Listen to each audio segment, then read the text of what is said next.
everyone, and welcome to the 6th edition of the Saturn Says podcast, but it is the first long-distance edition of the Saturn Says podcast, brought to you on Sunday, March 6th, 2016. Yep. Happy spring break, Alfred University.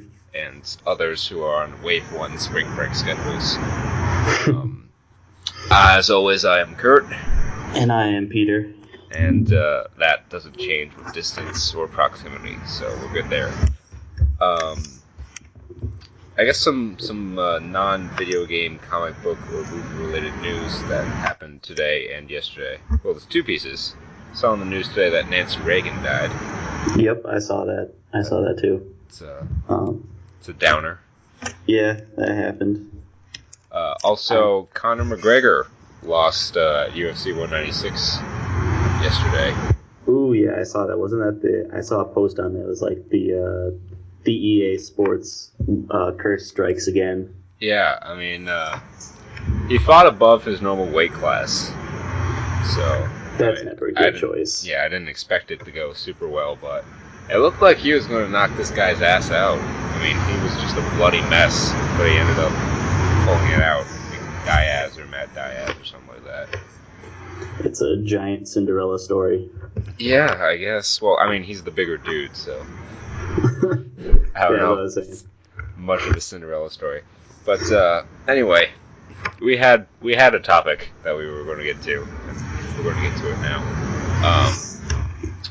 now. Last week, I believe. Yep. The Ghostbusters trailer dropped. And Peter texted me telling me the trailer dropped. He's like, "Did you check it out?" I'm like, "No, I haven't checked it out yet." So I checked it out. And yeah. It was hot ectoplasm. It was a dumpster fire of epic proportions. That's for sure. I'll start it out. Okay. So I saw the post on Reddit. They said, "Oh, here's the new Ghostbusters trailer. Here it comes."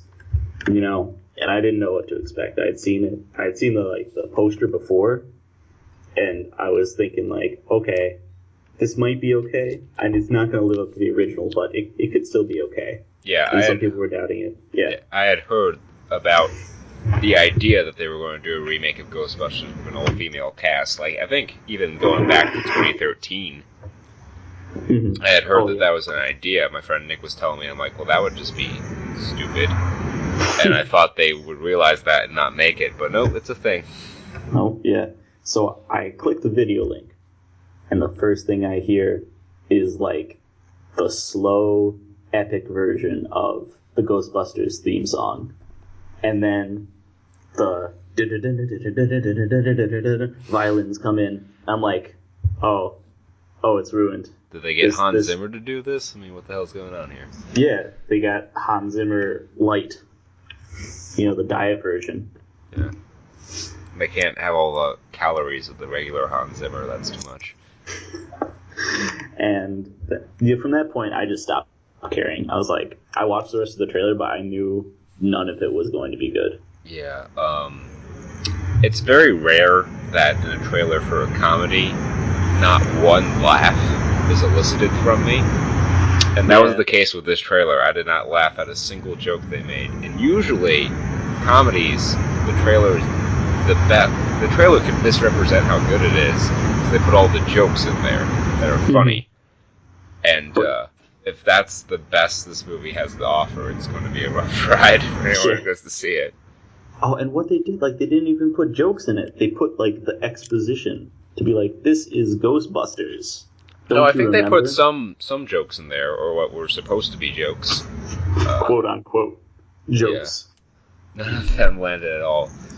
Leslie Jones is probably the least funny person on the talent vacuum that is the current SNL. You know, I kind of had some hope for Kate McKinnon, because she's usually good on SNL. Yeah. But she didn't have any, barely had any lines. And I think that's going to be part of her character in the movie, is that she's like the quirky, doesn't talk much one. Which is a waste, because she's the only funny one of the bunch. Well, that's not fair to Kristen Wiig. She can be funny. But she's been cast as Kristen Wiig in far too many things, and the act is born thin. Yeah, and she's also doing the Dan Aykroyd trying to be the straight man in this. which you can't do. You're never going to beat Dan Aykroyd. He's the best at the straight man. Yeah. He really is. But back to Leslie Jones. Can we not? I think they need to know the degree to which she's just going to be a bad actress for this movie. Like, I mean, if that one scene on SNL when you could visibly see her hunting for the cue card because she forgot her line wasn't an indication of her talent as an actress, I don't know what is. Yeah, this was the confirmation, because she comes in and they're trying to go for the Winston thing, which, you know, in and of itself you probably shouldn't do. No. Like, that was just because it happened. Like, you don't need to replicate the team. That's a whole other thing we'll get into in a second. But she comes in, and we see the trailer does a good job. We get to see her immediate character of what she's going to be in the movie, and what she's going to be in the movie is a stereotype. Yeah, but, like, to be fair, that's like her entire range as an actress. Her stand-up and every SNL skit she's ever been in. It's just that same character. She's like a less talented version of Tracy Morgan's character and everything that he's ever been in. Yeah, because Tracy Morgan's he's got the whole kooky angle thing going. He's got, like, and it's his own character. Yeah, and he can mix in instances of being, like, weirdly intelligent or wise to his character. And it makes you feel like it's a Tracy Morgan character, not it's a bad... Yeah, it's like a bad caricature. Yeah, I saw a post on Reddit like an hour ago, and the title was Who You Gonna Call? Yep, I saw. And the top half is Winston. It's like, intelligent, self-sufficient man who becomes an integral part of the Ghostbusters team. Loud black stereotype who screams about the devil and Jeebus. Exactly. Like, that, you know, everyone who's seen the original Ghostbusters will know that's why Winston was in there. It wasn't because, like, of any race thing. Yeah, he just came in off the street needing the job, and now, even her introduction in the movie, she's like, but I know New York, you're gonna need me. And it's like, everyone else lives in New York. What do you know that they don't? Because you work the subways, you know New York? Okay, you can tell me what the fourth stop on the F train is, but I don't know how that's going to be helpful when we're trying to save Manhattan from an army of ghosts. And can we talk about the ghosts for a second? Yeah. I thought they almost looked kind of good. I think they looked stupid. It's like Eddie Murphy's Haunted Mansion level of graphics. I did see that, like the Stillwater ghost. Yeah, it's... I mean, the ghosts in the original Ghostbusters didn't look great, but at least they each had, you know, their own kind of character to them. Yeah. Oh, and that first ghost that they show in the first scene when they, you know, it's trying to mimic the first scene of the original Ghostbusters where they encounter their first ghost and they have no idea what's going on. And it's the CGI ghost. And then it hits the slime, and then the slime is a practical effect. Yeah, the slime's a practical effect, and it looks so out of place. Bad. Yeah. Like, you try... They're trying too hard to go with the original. And that it's one of their big downfalls. It really... If you were going to do this and have any hope for it to be successful, you would have had to, like, have it be its own thing, at least in some regard. Mm-hmm. Exactly. Like, at least trying to go in a new direction with it. Yeah, but this is, like... I don't want to say it's, like, shot-for-shot remake, because it's missing a lot of stuff that was in the original Ghostbusters that made it good. But, they're leaning very heavily on the established tropes of the first Ghostbusters movie. Yeah. And I think that's a problem. I think we can start talking about, like, all of Hollywood reboots. Right, yeah. Because that is a big problem with Hollywood reboots. Yeah, they just don't know, like, how much to be like the original. Like, another Hollywood reboot that came out recently that wasn't very good was Point Break. Oh yeah, I heard it about had that. all the, like, extreme thrill-seeking that was in the first Point Break, but not like any of the character development or, you know, personality that made the first Point Break. Not a great movie, but at least an enjoyable one. Yeah. It's like, it's one of those just like, hey, remember this movie? Movies. Yeah. You know, movies that almost didn't need to be rebooted. Yeah, And I think it started with Star Trek. That was the big one that launched these recent ones. Yeah, I would say that probably has a lot of merit to it. Not that was a bad one. I actually quite liked that movie. Yeah, it's because it was good, and it launched a whole, like, people thought that this could be successful. But the reason Star Trek worked was because it was a series that people wanted to come back in a different form. Yeah, it had been a long enough time since the last Star Trek movie. And, the original cast is all, like, old and wrinkled, so you can't really expect a Star Trek movie from them. So they did the reboot. Yeah, they did the reboot, and it turned out well. And then they did a sequel, which was not as good. And it all kind of spiraled out from there. Mm-hmm. Yeah, because, again, it's a case of Hollywood seeing the successful points and misinterpreting them. Yeah. Tina Fey talks about in her biography, just kind of a segue that isn't necessarily related to Hollywood, but like how everyone, when they're making a new sitcom, is trying to remake Friends. Like, get a bunch of attractive 20-somethings and put them all in New York together. But what they fail to realize is that, like, Friends is the exception to the rule, not the rule itself. Right, exactly. And, yeah, and again, with the Ghostbusters, they're just going to most people think they're going to misinterpret it as it's because they cast women as the roles, not because it's going to be terribly written. I think, yeah. I mean, it's going to be a little bit of, like, the only reason to, like, do that is if you're trying to cater to, like, the new wave feminist audience that's already automatically going to think it's wonderful because it's a bunch of women in it, Mm-hmm. Yeah. And, it's sort of the same thing with Deadpool. Like, Deadpool, for better or worse, it made people think that rated R movies can be a thing again. Yeah. But maybe for the wrong reasons. And we'll see that sort of wrong reasons be applied here. Yeah. I'm trying to think of other reboots before I just get into a tangent on The Amazing Spider-Man. Teenage Mutant Ninja Turtles. Oh, yeah. God damn. As weird as this sounds, when I saw Teenage Mutant Ninja Turtles Out of the Shadows trailer, I was like, I'm okay with this. Because I said, Michael Bay has clearly just destroyed any, like, integrity that the original series had, and this is just a Michael Bay movie featuring CGI turtles. And I don't want to connect it at all to Teenage Mutant Ninja Turtles or its history or its franchise and just say, okay, it's Michael Bay plus weirdly rude and inappropriate turtles. Yeah, like, I'll level with you, the new trailer actually looked kind of okay. Like, I like they brought in some characters that you haven't really seen in a Turtles movie before. Mm-hmm. Yeah. But at the same time, I take a look at the Turtles and the fact that Megan Fox is playing April O'Neil, and I just get sad inside. Yeah. Oh. Because Star Trek did it well. And then immediately around the same time was Transformers, which did it badly. But I don't know that Transformers was really even a reboot, because, like, what were they rebooting? The really super cheesy 80s OVA style of Transformers movie? Optimus Prime, a fusion of Hot Rod and Optimus Prime. Oh, gee. Actual character name. Not making that up. Alright, I have to see this. How do you spell it? It's like Optimus Prime, but with hot instead of opt. Okay.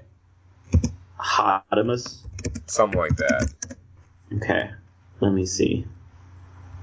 Yeah. Optimus. Oh, and it's green. Of course it's green. Yeah. Oh, wait, no. This is Optimus, the beer. No. So they made a beer called Optimus Prime. I actually need to have that now. It looks fun. All right, I'll have to find that later. But anyways, yeah. So more of a cash-in for Transformers then? Yeah, like, I mean, it was a cool idea, and the first one wasn't god-awful. I mean, it wasn't good by any stretch of the imagination, but at least it was semi-coherent and not, 3.5 hours long.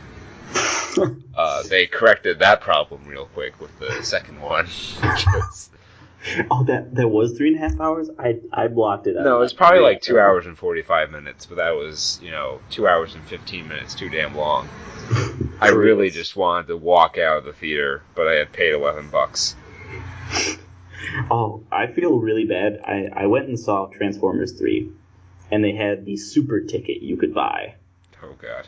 Where you bought the ticket, and then you redeemed it later for the DVD because you liked it that much. They knew it was shit from the beginning. I think it was $30 for the super ticket. Oh, God. I'm like, that's as much of a waste of money as the Transformers were a waste of time. Yeah, although I did see this cool thing where if you pre-order on Fandango your Batman v Superman ticket, you get 5 digital comics, and one of them was The Dark Knight Returns, which I think is just worth the price of the ticket alone. That's a nice promo. I like that. There's some quality books in that bunch. Speaking of non-quality comic book reboots, The Amazing Spider-Man. All right, let's get into this. Oh, God. You probably have so much more to say than I do. Yeah, I wanted to like the movie. I really did. I went in there hoping it would be good, because Spider-Man 3 was a letdown. Granted, it was only like 5 years ago that let me down, and this movie really shouldn't be existing, but, there's a licensing issue, and they had to keep the money going. Now, so sorry. No, go ahead. Okay, I will say that I did the good thing, and I am the proof that the review system of movies works, because I heard the reviews and I said, fuck that, I'm not going to go to this movie, so I haven't seen it. Yeah, I went early enough in the cycle where it was still mixed reviews. Like all the reviewers that Sony had bought out, they hadn't been drowned out by the tides of independent reviewers. So I went to see it. It was the first part of the double feature at the Malta Drive-In. Fun. Yeah. And so it's going good for a little bit. I like Andrew Garfield as Spider-Man. He's cocky. He's got this nice little smart alecky wit to him. And then, the first thing in the movie that showed me something was kind of amiss is that when he goes to search up like his radioactive spider bite, he uses Bing. Oh. That was a red flag to me there. I'm like, that seems an awful lot like paid product placement, because why else would you use Bing for anything? Except porn. That is the well understood use of Bing. The fact that you come in with that. There is this one use. Not that I would know about anything of that. But, yeah. Alright, so, after that, continue. 2 hours of movie passes, and I'm like, okay, so they tried to make The Dark Knight starring Spider-Man. But there really wasn't any character development, and there wasn't really any action. So what the hell's been going on for the past 2.5 hours that I've been watching this movie? Oh, jeez, they were just waltzing around. To this day, I can't explain to you why the movie is as long as it is. Because, nothing happens for, 60% of the movie. Yeah, if there's a way we can get to see that movie without having to pay for it, I would like to do an autopsy on that and be like, what happened? I'm sure there's something we can work out for that. God, but yeah, it was awful. And then when the second one came out, even though I heard good things about the second one, I was like, there was no way in hell I am sitting through another one of these movies. Mm-hmm. I'm going to wait until 2017 when Marvel does it right, and I'll finally have Spider-Man. Exactly. So then you haven't seen Amazing Spider-Man 2? I have not, no. Okay. So we're not totally best equipped to see this, but we've heard enough peripheral to kind of think about it and see what some of the general takings away from it. Because I heard the big thing about Amazing Spider-Man 2 was that they tried to do the entire Marvel Cinematic Universe world building thing in a movie. Oh god. Like, there was Electro, and that was the pro mode villain, right? Right. But, yeah, I understand they tried to fit the whole Sinister Six in there. Yeah, they're trying to shove it all in, and like all this Destiny stuff, which, by the way, is a terrible thing with reboots. That doesn't need to happen. So much, like, it's my destiny to do this. No, son, you're in a movie. Well, that also makes you not really a hero. That makes you a vehicle of fate. Yeah. Like, that's the one cool thing about Superman that I can kind of, like, get behind in a sense, is that, like, he does good because he feels he has to. Like, nothing compels him to do it. He just, like, oh, I've got all these powers, I should probably do something good with it. Mm-hmm. Exactly. So for those side note, in the background, I'm in a study room, so you may hear side voices. Just saying. Yeah. Okay. Anyways, what topic were we on right now? I was talking about how I add a brief aside about how the one redeeming quality of Superman is that he's a hero by his own choice. Mm-hmm. And the way the Ghostbusters, like, we'll come back to Ghostbusters now. You know, the way that they copied so much of it and how similar it feels like, you know, it was like their destiny. I'm sure there's going to be, like, that sort of feeling in there, too. Like, they had it in the trailer. I remember now. Because they had, you know, like, oh, you're so great at quantum physics or whatever. We have to help this city. We were meant to help this city or whatever. And it's like, well, there you have it. Yeah, that was just... Yeah. Mm. Yep. So, what other reboots stick out in your mind as being particularly egregious? Let's see, what bad reboots were there? The three ones I pulled up that were like the most outstanding to me were Ghostbusters, Amazing Spider-Man, Teenage Mutant Ninja Turtles, which I will say are all Sony. Yeah, they do not have a great track record with this. We can talk about Sony movies. Pixel. Oh, Pixels, yeah. God, I didn't realize that was Sony. Yeah, I'm assuming it was Sony. It carries the taint. Yeah, I'm gonna look it up. I'm gonna make sure, because it feels too much like Sony to not be Sony. Yeah. So,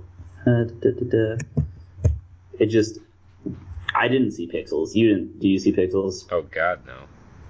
Yeah. Where do I see who? I'm looking it up on IMDb. So I'm trying to figure out. Would you consider Terminator Genesis to be a reboot? Yes, absolutely. Yeah, that was bad. Did you watch it? I watched the first hour of it illegally and then turned it off. Yeah. Oh yeah. Yes. Pixels is Sony. Great. You know how I can tell it's Sony? Because half of the movie is brightly Japanese-esque computer graphics, which feel like they were produced on Sony technology. You know what? Actually, I remember now a reboot that wasn't. Oh no, yeah, a lot of them are coming back to me. So, a couple of '80s movies that got rebooted not too long ago were RoboCop and Total Recall. Oh yeah. Oh, how did I miss those? Yeah. RoboCop. I heard RoboCop was okay. It wasn't terrible. I was pleasantly surprised by it. Mm-hmm. I won't go as far as to say that I liked it or that it was good, but yeah, it was a surface level approximation of the movie without any of the deeper substance. Yeah, like it wasn't. They tried to modernize it. Like the first RoboCop was in many ways a parody of the Reagan years in America. Mm-hmm. With a lot of the over-top corporations and, you know, privatization of things, and all the over-the-top violence and stuff. But like they tried to modernize it to now, so like that underlying sub-theme wasn't there, and it was rated. I think the movie was rated PG-13, so it wasn't as bloody. Yeah, so it was not nearly as bloody, and the savage in me missed that. Absolutely, because it helped to juxtapose a lot of the themes. And just like this Law and Order with just this disgusting gore and murdering of bodies left and right. Yeah, I'd say a lot of the practical effects they used in the original RoboCop look better. Mm-hmm. But I like the design of the new RoboCop suit. It certainly looked more like a law enforcer from the future instead of like a man in an awkward robot suit. Yeah, that's pretty cool.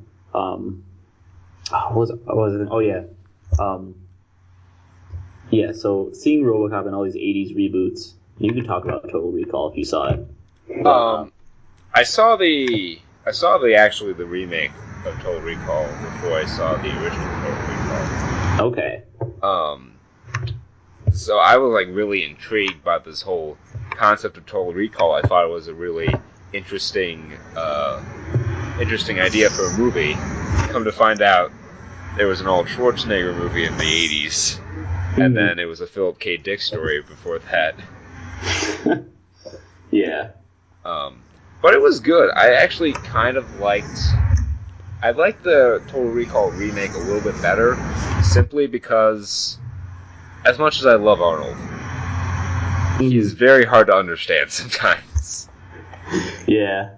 And there's a lot of really over-the-top violence in the original Total Recall, which I didn't feel like added anything to it, even though the Savage in me liked it. But I actually kind of liked, as far as reboots go, that was one of the better ones I've seen. Okay, cool. A reboot I liked was Dredd. Oh yeah, Judge Dredd. That's another Dredd 80s was movie. Great. That was such a great story. Oh yeah, that was a hell of a lot better than the Stallone version. Because, oh god. Yeah. And the Stallone version. That was a bad time. I am the law! But this Dredd was fantastic. It was such a good. What surprised me is that, looking back at it, it's like big Hollywood did a minimalist storytelling scale. They didn't go like big world. It has to affect everything. Crazy. They didn't do that. They had Judge Dredd has to get his way up to the top of this building and kill this drug lord. Yeah. That's the movie. It was, and in comparison to the original, it was definitely a lot more concise in its storytelling. Yeah. And, it didn't have to pack in exposition everywhere. It was really smart about putting things in so that you understood them implicitly. And then it didn't have to take away from the action at all.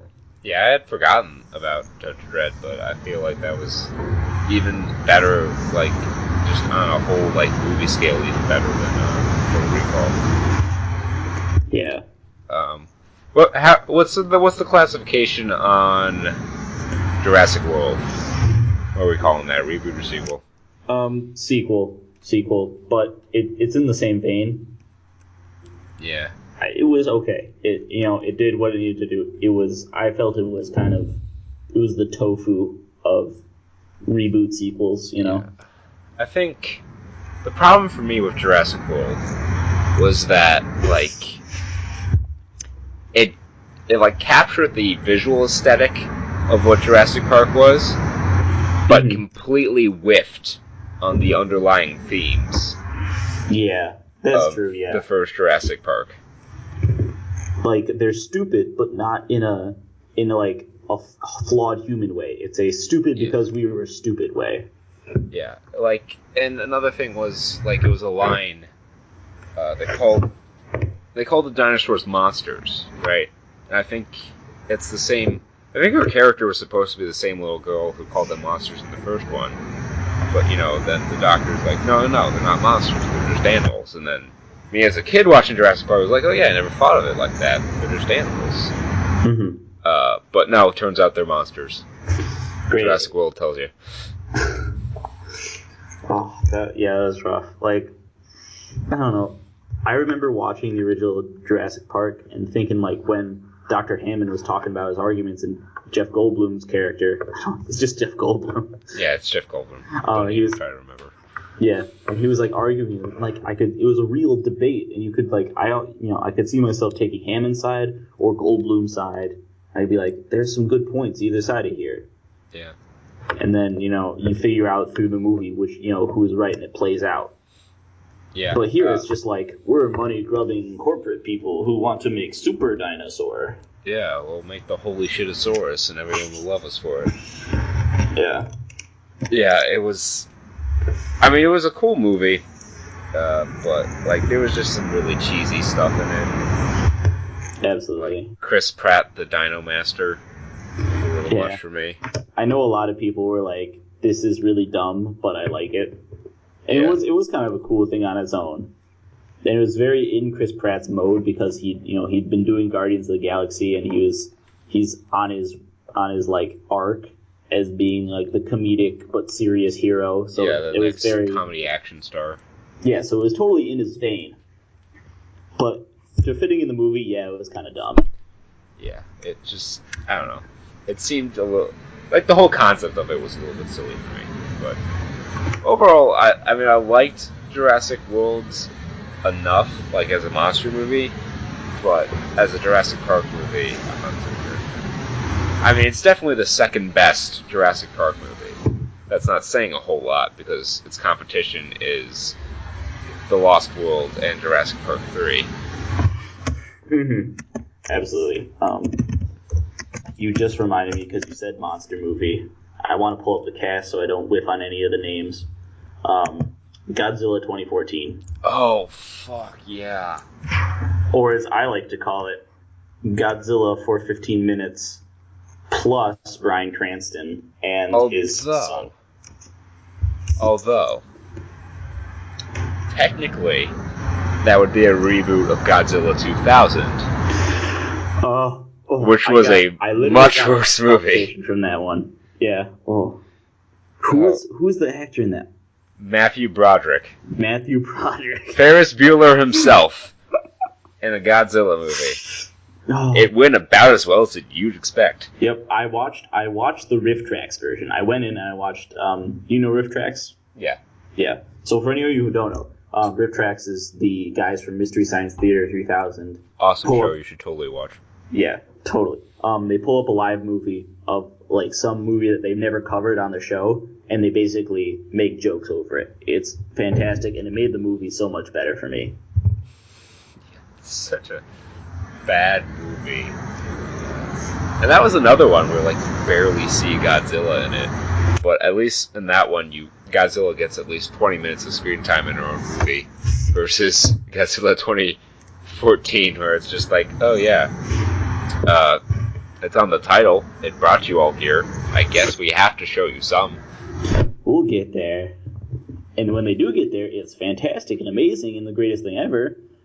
But like... And then it's gone as fast as it came. Yeah.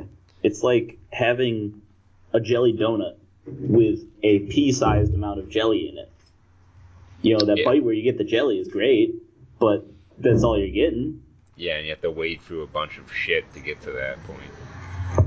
Yeah, it was rough. I remember seeing a review, and I'll pose this question to you. What was the main character's name? I honestly don't even remember. Are you ready for this bombshell of a unique name? Ford Brody. Ford Brody. That's a name you'll remember. Yeah, I guess. They did not even try to make the people interesting. But that was like 90% of the movie. Yeah, I think I fell asleep during that one because it was the second half of the double feature at the Malta Drive-In. And I've always historically had trouble staying up through both movies at the Malta Drive-In because they don't start until sundown in the summer, which is at like 9:30. Mm-hmm. Yeah. So that's tough. You know what I just realized was it's almost not even a reboot. It's like an homage. Is Django Unchained. Because that was based on an old spaghetti western from the 60s called Django. Right. It had nothing to do with it. Yeah. other than the main character is named Django, and the guy who played the original Django had a cameo in that movie. Oh, excuse me. But technically, yeah, Tarantino was like, here's an old movie, let's weirdly Yeah, redo it. I like Django. I just felt like it needed to be 30 minutes shorter. Mm-hmm. When it ended, and then there was like the post climax. Yeah. Like, there were like 3 spots where I thought the movie ended, but it just kept going. Oh, side note, we should see Hateful Eight. Yes, we should. We should make a point of seeing that. We'll figure out when we need to do that. And we'll inform the people when we do see it. Yeah, we'll give you a review of Hateful Eight. All I know for now is that, like, they went crazy when filming that. Like, they actually... Sure, it's a Tarantino movie. Yeah, they actually chilled the cabin to, like, below freezing for the entirety of the shoot. Yeah. And It's they... like Revenant style. Like, yeah. we only got like 1 shot at this because the light is our actual light, so... Yeah, for real. Like, yeah, that side note in The Revenant where Leo had to eat actual, like, bear liver or whatever it was, and then he had to vomit afterwards because he's a vegetarian. Fucking... That's nuts, but yeah. Thank God they gave him his Oscar, because if they didn't give him one for that, I can't imagine what lengths he would have gone to get one. I will now perform my own death for you all. Give it posthumously. Yeah. No, but like, yeah, in Hateful Eight, one more thing, like, they used all, like, actual antiques, and there was a guitar that they used that was on loan from a museum, but they smashed it in filming. So he smashed, like, 100-year-old actual antique guitar. Oh, no. Because they were filming. Yeah, it was bad. Yeah, that's awful. Good reboots, now that I've got my mind going. Like rambling has sparked my memory. Batman Begins. Yep. Excellent movie that saved comic book movies, really. Because that was kind of a dead medium after the... Batman and Robin? Yeah, I don't like to talk about that movie or mention it by name or acknowledge its existence. But what you said... That wasn't even the worst fucking part. I could handle Batsuit nipples. Yeah, but everything else together... Yeah. It's what happens when you give Joel Schumacher too much freedom. Oh, I thought it was Tim Burton was in charge of that. No, Tim Burton got axed after Batman Returns because he made a good, solid Batman movie with the 1989 version of Batman. Mm-hmm. And then he made a Tim Burton movie featuring Batman, Batman Returns. And they're like, yeah, no one really liked this shit, so we're going to axe you. So they brought in Joel Schumacher for Batman Forever, which was rather silly, but still, like, held together okay. And then Batman and Robin happened. Yeah. But Batman Begins, that was the moment.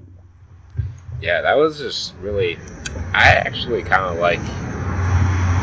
There are some times when I watch Batman Begins and I'm like, I like this better than I like The Dark Knight. Mm-hmm. Yeah, definitely.